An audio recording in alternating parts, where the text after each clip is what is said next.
they're not. Let's take Baskin Robbins. We'll try huge chain of ice cream stores, right? Huge. Every Dunkin' Donuts now, huge. When you walk in there, what do you see? You see dipping cases with 32 open tubs of ice cream. You're going on to a different subject. No, are they right or wrong? We know they're wrong. No, they're different. They're not different. They're wrong. The integrity of the ice cream is being defeated. So they still do it. That doesn't make it right. I'll tell you what we'll do. At 1 o'clock this afternoon, we'll take out the ice cream you just made and have everybody taste it and see if the flavor is enhanced. It won't be. It'll be too cold. Okay, here we go. I need some help. Thank you. 1.5 quarts of water, please. I'm going to make a fresh raspberry sorbet. Now, a couple of things. I don't have one to show you anymore. But the way we used to make ice cream, no, I threw them out. The way we used to make ice cream years ago, not too many years ago, maybe 10 years ago, the way we made ice cream is we bought 5 or 6 cases of raspberry puree, raspberries in a heavy syrup, raspberries that were so ugly that you couldn't sell them like that because this would be, I don't know, make it up, this would be a grade A and they're using a grade C. I don't know what scale they use. But you couldn't sell them anywhere else, so you put them into ice cream. You put them into a number 10 tin, that's a 3-quart container.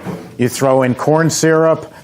You throw in red dye number 40 to give it a bright red color.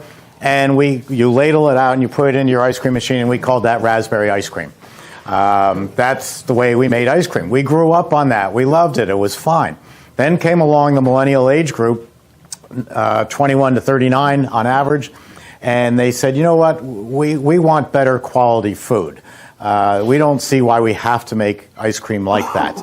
And they and Jeff going to the supermarket and buying changed the whole industry.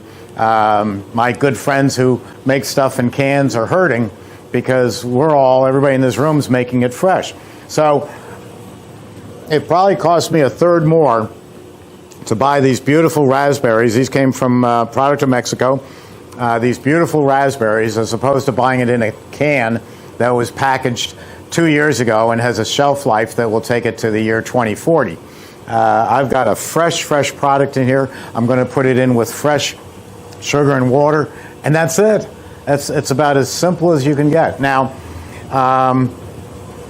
if I was a real fancy business, I would serve it in a glass like this in a restaurant for about $7 and call it a raspberry sorbet. If I'm selling it out of my push cart and working in a park or a fair, I'd sell it for $2 or $2.50 in a squeeze cup and call it Italian ice. That is the only difference between sorbet and Italian ice is the serving and the price. You'll get the Italian saying, oh, no, he's crazy, just like Jeff says, oh, no, he's crazy, he doesn't know what he's talking about. I do know what I'm talking about. I've been doing this for 47 years, and the only difference between these two is they'll claim that the sorbet has more fresh fruit in it. Well, fine, I'll put in more fresh fruit if you want, but I'm putting in what I think is a proper amount to make a great sorbet or Italian ice. We'll see. Again, it's experiment.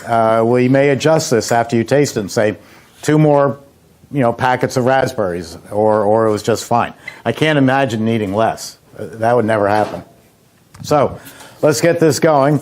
It's going to be the 40 ounces of raspberries. Jeff suggested some Torani. Is that how you pronounce it? Torani? Torani. Torani syrup, which is a raspberry syrup? Raspberry. All right, a raspberry syrup. It's a coffee flavor. Okay.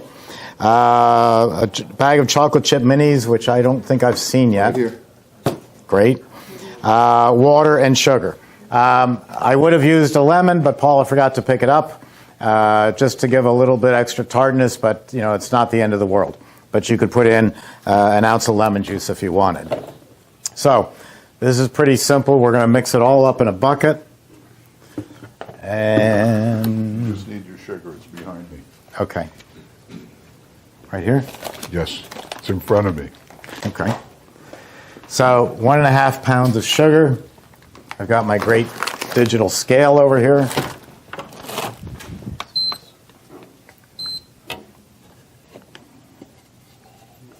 zero this out so we get just the sugar.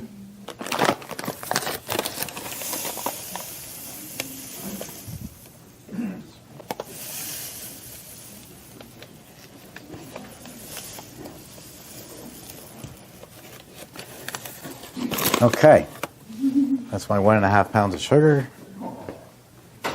Sammy? Breaks my heart. As we slam the door on her face. Yeah, it breaks my heart. She's a good girl. Okay, sugar and water. Very simple. Nothing special about it. The Italians would be up here in a big white suit and they'd have a spectrograph and they'd be measuring the, I don't know what, to figure out the sugar. You know, it's sugar and water. That's it. Thank you.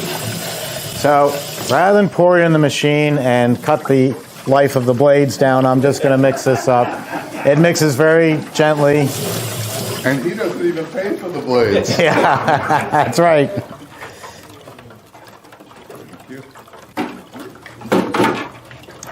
You know, Jeff said children weren't watching, but one of my favorite things I ever heard was because I raised 4 kids on Sesame Street. You know, we'd plunk them down in front of the TV and they'd watch Sesame Street all day long. Well, this father had babysitting duty on a Saturday and Sesame Street wasn't available, so he put them in front of the TV, turned on the Emery Thompson videos, and they just watched my videos, and that kept them entertained, which I thought was pretty cool. And his 6-year-old said to the 3-year-old, now, as I was pouring nuts and cookies into the machine, he said, "Now don't try this with a tailor." So I thought, boy, I made it. Well, this is buzzing. You're buzzing. What? You're buzzing. I'm buzzing? Hear it? I'm not buzzing. Is it buzzing? Somebody's buzzing. Phone. Somebody's phone is buzzing. All right, I'm going to go ahead and put the sugar water in here. I'm going to make sure the gate's closed.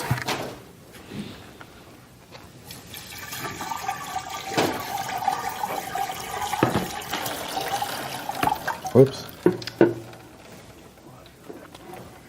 And there's a little tiny stream of sugar left, but in the scope of things, you know, all that sugar that I put in, that's not going to make any difference at all. Well, I would drain some, swirl it, and pour it back in. You know, it's like building the Verrazano Bridge. You know that a certain number of people are going to fall into the concrete while you're making it, and you adjust the formula to it. Okay? It's easy. Got it? I would see. What I would do. Don't go across the VZ bridge. What I would do is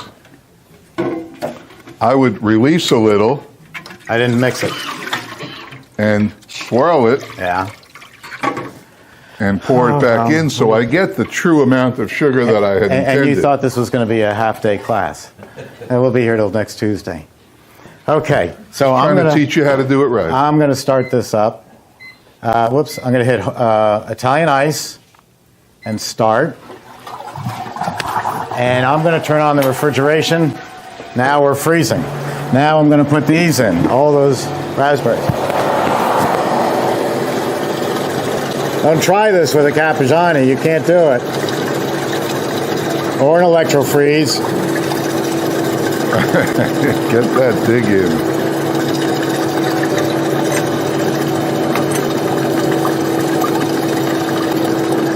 I don't mean to sound braggadocious, but Babe Ruth once was asked about his batting prowess. The man could hit home runs better than anybody on earth. And his comment was, "It ain't bragging if you can do it." And these machines can do it.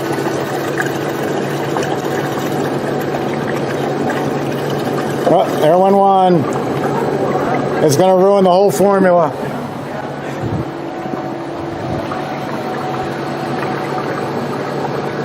Get down there, guys.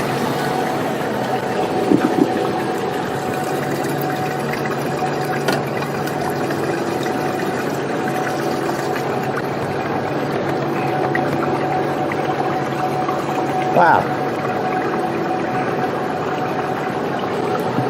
Almost done. But look at that, just sugar, water, and fresh fruit. It couldn't be simpler. Yes.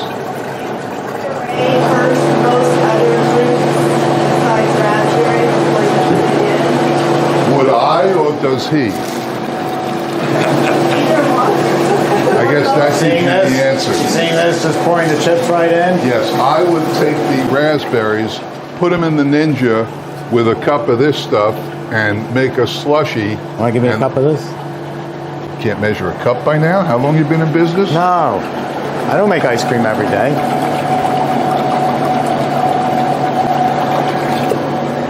And we'll taste it. That's all? Well, we'll see what happens. You don't want to over raspberry it. Oh. You got those fresh ones in there. Okay. Where did my squeeze cup go?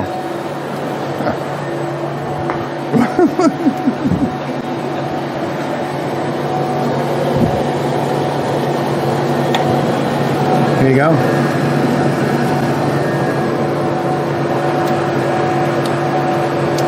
Fantastic. That's it? Done. You lying to me? Done. You complimented me? I have never lied to you. You complimented me. It's fantastic. I'm not sure I can and take it's this. done. Okay.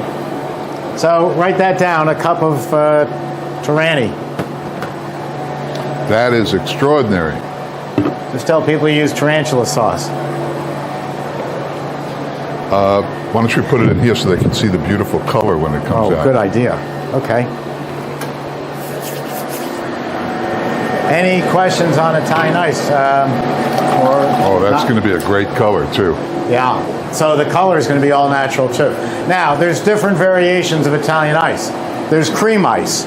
With cream ice, we do the same formula, but we just add, depending on the size of the machine, a small quantity of the ice cream mix. For this, maybe a pint. For the bigger machine, maybe a quart. It's up to you, but that's what makes it a cream ice, is just taking your basic Italian ice formula and adding a little bit of dairy product to it. One of my customers, Ralph's Italian Ice, is up in Staten Island, Larry DiStefano, came down here. We told him about the unbelievable heat and humidity in Florida and how ice cream can give you a stomach ache. And he goes back to Staten Island, his place on Richmond Avenue, 17 Emery Thompson machines. I'd say that's a big business. And he says to himself, why can't we take sugar and water and make ice cream flavors out of sugar and water? So he takes 7 pounds of sugar, 14 quarts of water, and 2 bags of Oreo cookies. Now he's got Oreo cookie ice cream Italian ice. Sugar, water, peanut butter, and jelly. Sugar, water, mint extract, mint chips, and now he's got mint chip Italian ice cream. So a whole different field. So when I was growing up, it was lemon, cherry, grape, orange, and chocolate. Now you have cream ices. You have ice cream ices. It's fantastic. And the latest thing, I'm looking around for my bag, but dairy-free ice cream, which is a coconut base. Instead of, it used to be called vegan, but vegan sounds like a 90-year-old man who weighs 89 pounds and you just want to buy him a good dinner at Ruth Chris. You know, he looks horrible. So vegan doesn't sell anything. It's a bad term. Use the millennial term, that's that. Use the millennial term, dairy-free ice cream. It's technically illegal, but I don't think because you're a small business that they're going to send a couple of Chevy Suburbans and ship you off to Yemen. So don't worry about it. Just call it dairy-free ice cream. In its purest sense, it would be, instead of tap water, it would be coconut water, cream of coconut that comes in a jar like this, and this stuff you put into bar drinks if you're down in Key West. It's a heavy syrup filled with coconut. So coconut water or coconut milk, either one, cream of coconut, sugar, or agave works, honey works, maple syrup works, and water, and that's it. And you end up with a product that is vegan, no GMOs, no artificial anything, and it's fantastic. Now this company, which is spelled M-A-M-I-S, which sounds like in the South, mammies, is actually mommies in Italian for mother. So it's MAMISgelato.com. You'll see videos on this at my website. Instead of me getting all those ingredients in, Naomi Posner puts this together into a powder that is all super healthy ingredients, and you use it at a rate of 1 pound of powder to a quart of water. You mix that up, throw in the machine, and now you throw in your Oreo cookies. And you've got dairy-free Oreo cookie ice cream. The millennial age group, 21 to 39, I've got 4 of them. They're professionals. And if they come for Christmas dinner, they'll eat the Haagen-Dazs and Ben & Jerry's that we serve because they grew up on it. We put those companies in business. But in their freezer at home, they don't have pints of Haagen-Dazs and Ben & Jerry. They prefer a non-dairy product. They prefer this product. And so the whole, we're generalizing, but the whole millennial age group is like that. Now, ice cream parlors have a problem. Ice cream will always be king. As Jeff says, everybody in the world either eats ice cream or wants ice cream. But I also don't want to lose that millennial age group. So I am catering to that group, not a whole dairy-free store, but if I have 16 flavors, maybe I'll put 2 or 3 as dairy-free and watch the lines because hardly anybody has it, and the word gets out by social media. One friend texts it to another friend. In a half hour, 200 people know that you're the only store in town with dairy-free, and they're going to flock to you. So it's worth looking into, and my videos at emerythompson.com will teach you how to do it for free. This is almost ready.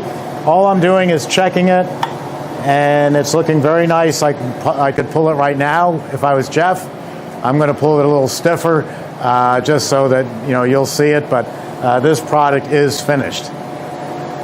And again, what did we use? Sugar, water, raspberries, a little bit of the Torani syrup, and some chocolate chips. I mean, it couldn't be simpler. All Italian ices are the same. They're all made this way.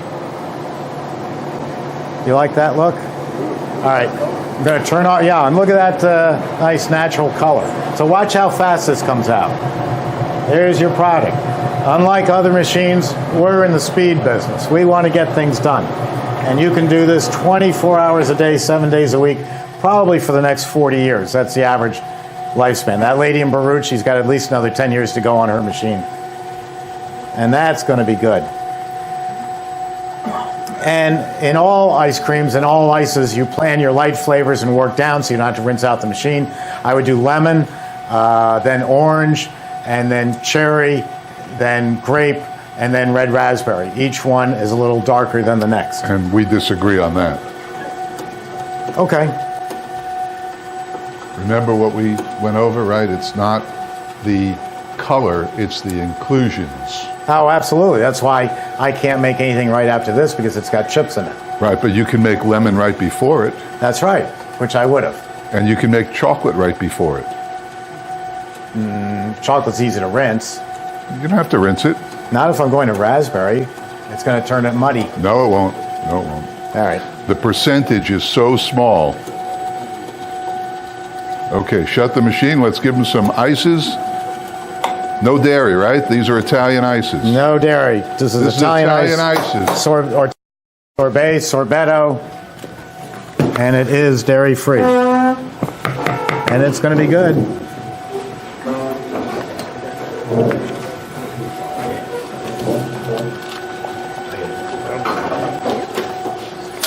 Brian Cranston. Wow, that looks awesome. Yeah. I think I'll have Jeff do another one, and then we'll do a questions and answer. You ever watch Breaking Bad? Oh, yeah. Brian, isn't that who that is? Turn around, Ray. Isn't that who that is? Huh? Thank you. By the way, you can have more if you want. I taught him how to make Quarter, who cares? Thank you. Right there. You suggest that, or you suggest doing it? No. If you want to make Jeremiah's product, it's fabulous. Oh, I do pretty good cleaning up. His mess. Okay. I clean his mess, you clean mine. Ooh. Hello, Fran. Think of some questions. Only half of this. Hey, I hate throwaway stuff. next. Oh. Is it good?